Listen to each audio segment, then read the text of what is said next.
कोकणात अशक्यप्राय असणारी कोकण रेल्वे स्थापन होऊन 30 वर्षे पूर्ण झाली। रेल्वे टर्मिनसचं भूमिपूजन 9 वर्षांपूर्वी झालं, पण अजूनही हा प्रश्न काही मार्गी लागलेला नाहीये। तत्कालीन रेल्वे मंत्री सुरेश प्रभू, तत्कालीन मुख्यमंत्री देवेंद्र फडणवीस आणि तत्कालीन पालकमंत्री दीपक केसरकर यांनी त्यावेळी सावंतवाडी रेल्वे टर्मिनसचं भूमिपूजन केलं, पण तरीही अद्यापपर्यंत काही होऊ शकलेलं नाहीये। सरकारने फक्त लोकांना स्वप्न दाखवून दिशाभूल केलेली आपल्याला पाहायला मिळते आणि ही स्वप्न तशीच हवेत विरलेली आपल्याला पाहायला मिळते।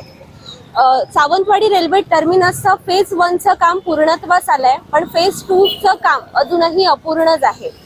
या बाबतीत कोकण रेल्वे प्रवासी संघटनेने अनेक जन आंदोलनं केली, पण ही जन आंदोलन काही उपयोगी ठरलेली आपल्याला पाहायला मिळाली नाही, कारण सरकारने याकडे पूर्ण दुर्लक्षच केलेलं आपल्याला आजवर निदर्शनास येत आहे। आता माझ्यासोबत आहेत कोकण रेल्वे प्रवासी संघटनेचे सदस्य असलेले आणि सावंतवाडीचे माजी आमदार जयानंद मटकर यांचे नातू मिहिर मटकर आहेत। त्यांच्याशी आज आपण संवाद साधणार आहोत। सध्या सावंतवाडी रेल्वे टर्मिनसवर म्हणजे सावंतवाडी रोड असा उल्लेख सुशोभीकरणाच्या कार्यक्रमात केलेला आपल्याला पाहायला मिळतोय। तिथे जसा बॅनरही सावंतवाडी रोड असा लावलाय आणि सावंतवाडी टर्मिनस हे नाव वगळण्यात आलंय। काय सांगशील याबद्दल? खरं तर ही खूप लाजिरवाणी गोष्ट आहे की ज्या टर्मिनसचं भूमिपूजन 9 वर्षांपूर्वी झालं, त्याच टर्मिनसला त्या भूमिपूजनाच्या पाठीवर सावंतवाडी रेल्वे टर्मिनस असा उल्लेख असून सुद्धा सुशोभीकरणाच्या वरती सावंतवाडी रोड लावण्यात आलंय।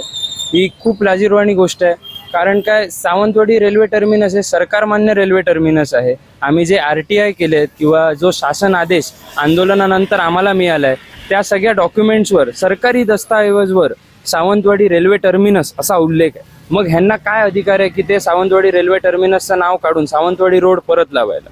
हे सगळं जेव्हा आम्ही चौकशी केली तेव्हा हे सगळं डिस्ट्रिक्ट कलेक्टर आणि महाराष्ट्र शासना अंडर येतं, त्यामुळे सावंतवाडी रेल्वे टर्मिनस हे शासन दस्तऐवजाचं नाव हे त्या स्टेशनला परत मिळावं ह्याच्यासाठी आम्ही परत लढा चालू केलाय आणि त्यासोबतच सावंतवाडी टर्मिनसचं उर्वरित काम लवकर पूर्ण होऊन प्रवाशांना होणारी जी गैरसोय आहे ही कुठेतरी थांबावी यासाठी आम्ही प्रयत्नशील आहोत। त्याचे प्रयत्न अख्खा कोकणपट्टा करतोय आणि ते लोकांना दिसतातच। आजपर्यंत अनेक निवडणुका येऊन गेल्या, आमदार मंत्री झाले, त्यांनी त्यांच्या जाहीरनाम्यात सावंतवाडी रेल्वे टर्मिनस होणार असं जाहीरही केलं होतं, पण केवळ हे निवडणुकीपुरती केलेलं आश्वासन होतं का? आणि तुम्हाला काय वाटतं की आता विधानसभा निवडणूक होऊ घातली आहे, या जाहीरनाम्यातही ते सावंतवाडी रेल्वे टर्मिनसचं स्वप्न दाखवून पुन्हा एकदा जनतेची दिशाभूल करणार का? बघायला गेलं तर असंच चाललंय, कारण काय, सरकार स्वतःच आम्हाला चान्स देत आहे की त्यांच्या विरुद्ध जाण्याची किंवा त्यांच्या विरोधी बोलण्याची। आम्ही कोणीही सरकारच्या विरोधी नाही, पण जर लोकांचे असे हाल होत आहेत, उपेक्षा होत आहेत, तर कुठेतरी आम्हाला सरकारकडे आमचा आवाज हा अग्रेसिव्हली मांडायला हवा। त्याच्यासाठी आंदोलन किंवा असे आता हा बॅनर लावलाय आम्ही, त्याच्या थ्रू आम्ही मेल्स पाठवतो, निवेदनं देतो, पण कुठेतरी सरकार ह्या गोष्टीचा पाठपुरावा करत नाहीये आणि कुठेतरी आमचा आवाज दाबला जातोय, कुठेतरी आमच्या आवाजाला लक्ष दिलं जात नाहीये। म्हणून एकातर्फे सरकार दिशाभूल करताय असं म्हणायला काही वावगं ठरणार नाही, कारण काय, सावंतवाडी टर्मिनस किंवा एक टर्मिनस सारखी मोठी गोष्ट ही फक्त निवडणुकांच्या प्रोटोकॉलमध्ये येते किंवा प्रोग्राममध्येच दिसते, ह्याच्यासारखी दुर्दैव गोष्ट नाहीये। त्यामुळे सरकारने जनतेची दिशाभूल करू नये अशी मी त्यांना विनंती करेन आणि जनतेला योग्य मार्गदर्शन करावं असं मी त्यांना सांगेन। आता यापुढे तुमची कोकण रेल्वे प्रवासी संघटनेची भूमिका काय असेल? तुमचं असं मत आहे की तो बॅनर हटवायला हवा आणि तिथे सावंतवाडी टर्मिनस हे नाव द्यायला हवं, पण जर का सरकारने किंवा रेल्वे प्रशासनाने तो बोर्ड हटवला नाही आणि सावंतवाडी रोडच असं नावच ठेवलं, तर तुमची भूमिका काय असेल? सगळ्यात पहिलं म्हणजे सावंतवाडी टर्मिनस हे काय मी दिलेलं किंवा लोकांनी दिलेलं नाव नाही, हे सरकारने स्वतः दिलेलं नाव आहे। त्याचा पुरावाही आमच्याकडे आहे। बाहेर एक मोठी भूमिपूजनची पाटी आहे, त्याच्यावर सावंतवाडी रेल्वे टर्मिनस असं नाव आहे आणि त्याच्यापेक्षा बऱ्याचशा गोष्टी तिकडे त्या डॉक्युमेंट्सवर आणि जे काय सरकारी दस्तऐवज आहे ह्याच्यावर सुद्धा सावंतवाडी रेल्वे टर्मिनस असा उल्लेख आहे। त्यामुळे ते काय मी दिलेलं नाव नाही आहे, त्यामुळे सरकारने स्वतः दिलेल्या नावावर ते स्वतःच जर असा खेळ करत असतील तर ह्याच्यासारखी लाजिरवाणी गोष्ट नाही आहे. त्यामुळे जर ते आम्हाला कलेक्टरनी सांगितलं की 16 तारखेपर्यंत थांबा, जर 16 तारखेपर्यंत त्यांच्याकडनं हालचालींना वेग आला नाही तर 16 तारखेला आम्ही सावंतवाडी स्टेशनच्या बाहेर निदर्शन आणि ठिय्या आंदोलन करू. आणि आता बस झालं निवेदनं, बस झाले ते ईमेल्स पाठवणं, आता कुठेतरी आंदोलन रेल रोको हाच आमच्याकडे पर्याय आहे. आणि रेल रोकोसाठी आमची दिशा चालू झालेली आहे. लोक स्वतः, जनता स्वतः ट्रॅकवर उतरून रेल रोको पण करेल. पण सध्याच्या ह्याच्यात 16 तारखेला ठिय्या आंदोलन किंवा निदर्शन हे आम्ही सावंतवाडी स्टेशनवर सावंतवाडी रेल्वे टर्मिनस या नावासाठी नक्कीच करू. आजपर्यंत अनेक रेल्वे मंत्री होऊन गेले आणि त्यांच्याकडे इथल्या स्थानिक लोकप्रतिनिधींनी कोकण रेल्वेचे भारतीय रेल्वेत रूपांतर करण्याची मागणी केली आहे, पण ती काही पूर्णत्वास अजून आलेली नाहीये. तुमची काय मागणी असणार आहे पुन्हा? नाही, ती मागणी जी आहे ती योग्यच आहे. खरं म्हणजे बघायला गेलं तर सिंधुदुर्ग आणि रत्नागिरी रायगड ह्या कोकण रेल्वेच्या प्रवासी संघटनांच्या आवाजामुळे आज कुठेतरी कोकण रेल्वे ही भारतीय रेल्वेत विलिनीकरणाची मागणी वाढलेली आहे. आश्चर्य वाटतं असं की काही 5-6 वर्षांपूर्वी हे विलिनीकरण म्हणजे काय हे लोकांना माहीत नव्हतं आणि कुठेतरी ह्या आमच्यासारख्या रेल्वे संघटनांच्या आवाजांमुळे आज विलिनीकरणाची मागणी होते. विलिनीकरण हे होणं ही काळाची गरज आहे. कारण जे रेल्वेनं फंड्स येतात किंवा रेल्वे बोर्डाकडनं फंड्स येतात हे कोकण रेल्वेला कमी मिळतात आणि कोकण रेल्वे जे स्वतः फंड्स उभे करते हे जास्त डेव्हलपमेंटला वापरते असं आम्हाला वाटत नाही आणि ह्याचे पुरावे पण आहेत. त्यामुळे आज जर कोकण रेल्वे भारतीय रेल्वेत विलिनीकरण झाली तर हा सगळ्यात मोठा फायदा हा प्रवाशांसाठी होणार. 40% सबसिडी मिळणार आणि 40%नी आपला तिकीट दर कमी होणार आणि नवीन रेल्वे गाड्या मिळणार. सगळ्यात मोठं म्हणजे केंद्र सरकारच्या सगळ्या योजनांमध्ये जी सगळ्यात मोठी योजना आहे अमृत भारत स्थानक योजना, ह्याच्यात आपल्या कोकण रेल्वेचे सगळे स्थानक जाणार आणि मग ती शेडची कामं किंवा प्रवासी वर्गाला जे काय महत्त्वाच्या गोष्टी लागतात ह्या सगळ्याची कामं हे विलिनीकरणाच्या नंतर होणार. त्यामुळे विलिनीकरण ही आता काळाची गरज आहे. येणाऱ्या काळात विलिनीकरणासाठी सुद्धा प्रमुख पावलं आम्ही उचलणार आहोत. कर्नाटक, गोवा आणि केरळ सरकारने आपले विलिनीकरणासाठी केंद्राला पाठबळ दिलेलं आहे. महाराष्ट्र शासनच कमी पडते की विलिनीकरणासाठी त्यांनी पाठबळ द्यायला हवं. त्यामुळे लवकरात लवकर महाराष्ट्र राज्य शासनाला माझी विनंती आहे की त्यांनी विलिनीकरणासाठी केंद्राला रिपोर्ट पाठवावा आणि विलिनीकरणास महाराष्ट्र शासनाने होकार द्यावा. कारण बघायला गेलं तर विलिनीकरण ही आता काळाची गरज आहे. परवाच पेडणे गोवा येथे टनेलमधून चिखलयुक्त पाणी बाहेर आलं आणि तब्बल 17 तास वाहतूक पूर्णपणे ठप्प झालेली होती. तसेच सिंधुदुर्गातील अनेक गाड्या स्थानकावर तशाच थांबून होत्या. मग आज जर रेल्वे टर्मिनस, सावंतवाडीचं रेल्वे टर्मिनस असतं तर काय झालं असतं असं तुला वाटतं? कुठेतरी निसर्ग हा आम्हाला मदत करतोय असं मला तरी परवा वाटलं. देवाच्या कृपेमुळे कुठची जीवितहानी त्यात झाली नाही, पण तो भोगदा पाण्याने भरला आणि सावंतवाडी टर्मिनसची उणीव ही सर्वांना भासली, अक्षरशः प्रशासनाला पण भासली.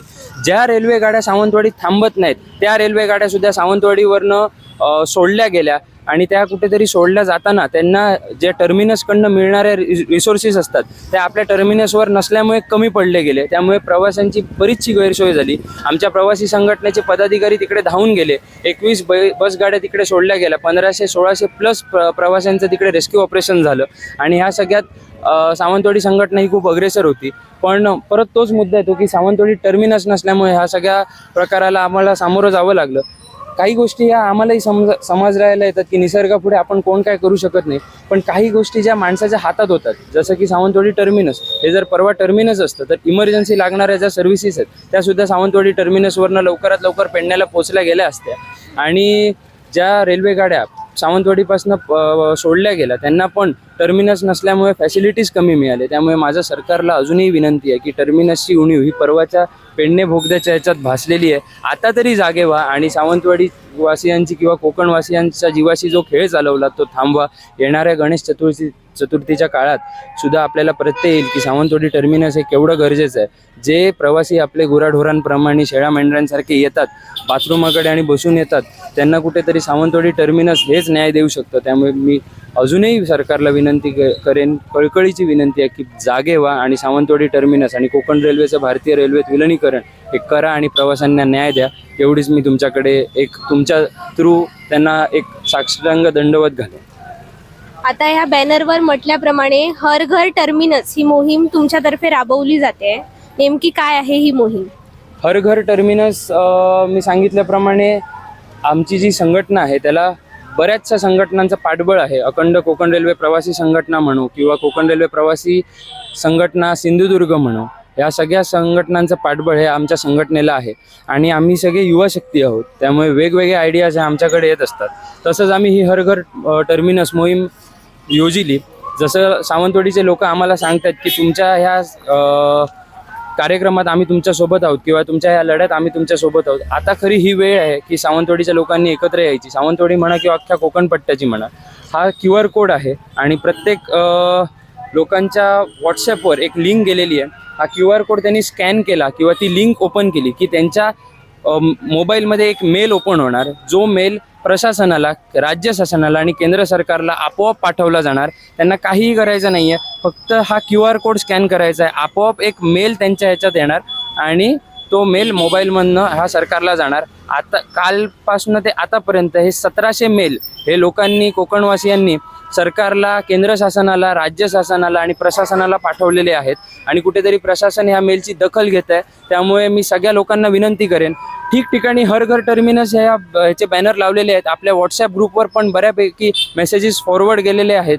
एक हा QR कोड स्कॅन करा, एक ती लिंक ओपन करा आणि आपली कणकण, आपल्या येणाऱ्या पिढीसाठीची एक आपण केलेली मेहनत ही त्या सरकारपर्यंत पोचवा, प्रशासनापर्यंत पोचवा. प्रशासन नक्कीच दखल घेईल. गेल्या 26 जानेवारीला आंदोलन झालं आणि त्याच्यानंतर 10 कोटी रुपये सरकारने मान्य केलेले आहेत. त्याचा GRही आमच्याकडे आला आहे. त्यामुळे जर सरकार असं आंदोलनानंतर किंवा अशा मेल मोहिमेनंतर जागतंय तर अजून कुठेतरी लोकांनी, मी विनंती करेन की जागे व्हा, लढा. आता कुठेतरी तुम्ही स्वतःसाठी लढा.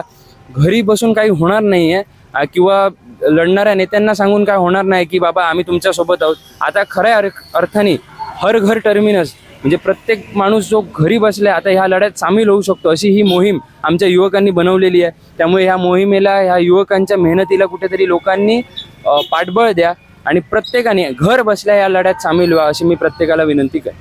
लोकसभा निवडणूक नुकतीच पार पडली आणि लोकसभा निवडणुकीत जे उमेदवार होते त्यांनी सुद्धा आपल्या जाहीरनाम्यात रेल्वे टर्मिनस बद्दल उल्लेख केलेला होता आणि त्या ह्याच्यावर त्यांनी आपली निवडणूक लढवलेली आहे. आता येणाऱ्या काळात विधानसभा निवडणूक होऊ घातलेली आहे आणि आता जे आमदार उभे राहणार आहेत ते पुन्हा एकदा रेल्वे टर्मिनसचा मुद्दा पुढे करणार हे निश्चितच आहे. पण पुन्हा एकदा ही रेल्वे टर्मिनसची फसवी आश्वासन असणार का, हे काय वाटते? नाही, ह्यावेळी पण ते विधानसभेत किंवा येणाऱ्या सगळ्या निवडणुकात दिसणार आहे की कसं लोकप्रतिनिधी ह्या गोष्टीचा परत वापर करणार. पण ह्यावेळी आमच्यासारख्या लोकांचं किंवा फील्डवर काम करणाऱ्या मुलांचं एक आश्वासन जनतेला आहे की ह्यावेळी त्यांनी किती जरी ह्या गोष्टीचा वापर केला तरी ह्यावेळी आम्ही स्वतः तुम्हाला न्याय मिळवून देऊ. भले विधानसभेत त्यांनी ह्या गोष्टीचा वापर केला तरी विधानसभा झाल्यानंतर किंवा त्याच्या आधी हे काम झालेलं असणार आणि हे काम आम्ही करून घेऊ. शांत होती आमची लोक. मलाही वाईट वाटत होतं की त्या लोकांमध्ये मी पण होतो, शांत बसलेलो. पण ह्या पुढे नाही राहणार शांत. जर विधानसभेत सुद्धा ह्या प्रश्न सुटवला गेला नाही किंवा विधानसभेत सुद्धा ह्या प्रश्नाची खेळ मांडवली झाली गेली तर रेल रोकोशिवाय पर्याय राहणार नाही. आणि जेव्हा लोक रस्त्यावर उतरणार, जेव्हा लोक ह्यांना रडवणार, तेव्हा लोकांची जाणीव ह्यांना होणार. जर तुम्ही आता लोकांना रडवलं तर लोकही तुम्हाला रडवणार आणि त्याची दिशाभूल करू नका. कारण काय, आता प्रवासी जागा झालेला आहे. बरेचसे मध्ये 2-3 महिन्यात असे प्रसंग झालेत की प्रवासी हा स्वतः रेल्वे ट्रॅकवर उतरला आहे. हल्लीच रोह्यात रेल्वे ट्रॅकवर प्रवाशांनी उतरून आंदोलन केलं. गणेश चतुर्थीत सुद्धा तेच होणार. त्यामुळे ह्यावी आम्ही लोकांच्या तर्फे विधानसभेच्या किंवा जे कोण लोकनेते आहेत त्यांना आम्ही एक इशारा देतो की ह्यावेळी तुम्ही लोकांच्या इमोशनशी खेळू नका. तुम्हाला कुठेतरी हे वाईट जाईल. कारण की ह्यावेळी जे आमचे सगळे कोकणवासी आहेत हे खूप फ्रस्ट्रेटेड आहेत. त्यामुळे लोक स्वतः उतरणार आणि स्वतः कायदा हातात घेणार. असं काही होऊ नये अशी आमची पण इच्छा आहे. पण हे सगळं 30 वर्षांचं फ्रस्ट्रेशन आहे की कोकण रेल्वे कोकणाची असून कोकणवासियांना न्याय देऊ शकली नाही. हे 30 वर्षांचं फ्रस्ट्रेशन आहे आणि हे आता कुठेतरी बाहेर पडणार आणि पडावं असं मी पण ह्या पण विचारांचं आहे. पण सांगायचा मतितार्थ असाच की लोकांना ह्यावेळी निवडणुकांमध्ये हा मुद्दा घेऊन फसवू नका. खूप वाईट जाईल या पुढे ह्या गोष्टी जर असं झाल्यात तर. त्यामुळे माझी सरकारला अजूनही विनंती आहे की लोकांना आंदोलन करण्यापासून प्रवृत्त करू नका किंवा लोकांना आंदोलनापासून लांब ठेवा. जमतंय तेवढं सरकारला आम्ही कॉर्पोरेट करतो किंवा सरकारने आमच्या बरोबर कॉपरेशन करावं आणि शांततेत हा विषय सोडवूयात, अशी मी तुमच्या थ्रू त्यांना एक साकडं घाल. कोकणातल्या भूमिपुत्रांनी त्यावेळी कोकण रेल्वे होण्यासाठी आपल्या जमिनी हस्तांतरित केल्या, पण तरीही कोकण प्रवाशांच्या नशिबी मात्र रेल्वे प्रवासाचं म्हणावं तसं सुख येत नाहीये. आता विधानसभा निवडणुका लागतील आणि जे उमेदवार असतील ते रेल्वे टर्मिनसचा मुद्दा पुन्हा पुढे करून निवडणूक जिंकण्याचा प्रयत्न करतील.